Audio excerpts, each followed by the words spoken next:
Um, First and foremost, no, the three losses namin. Like I said sa mga players namin, that's the past.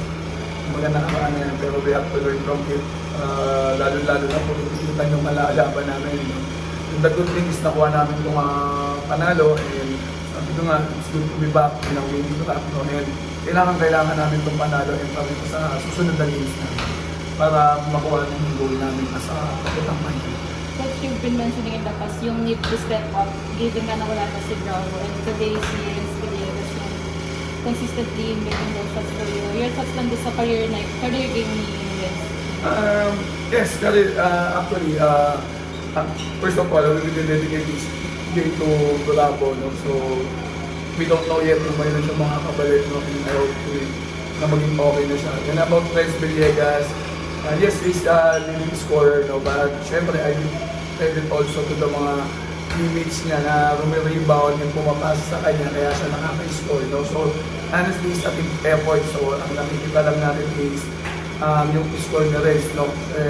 Talagang consistent siya when it comes to score, and yun yung binibigay ko sa kanya. But again, yung mga small things na hindi natin nakikita, yung mga return ng load, yung mga pending, mga big man namin, yung mga assist ng mga guards namin. So, it's a totally team effort. Push aside din sa offense ni Renz, siya rin yung bumabantay kay Aren most of the time. And parang hineld Aren to 2 points lang ng first half. Your thoughts lang din sa defense din niya aside din sa offense na pinapatunan. That's the good thing naman sa kanya. Hindi mo lang siya asahan sa scoring but also on defending. Kasi we know naman our players, Renz Villegas and some of my players, they are a fighter. So gusto nilang manalo, hindi lang puro sa offense but also on defense. But again, medyo marami pa kaming mistakes na dapat namin pag-aralan, no? Pagtuunan ng pansin, no?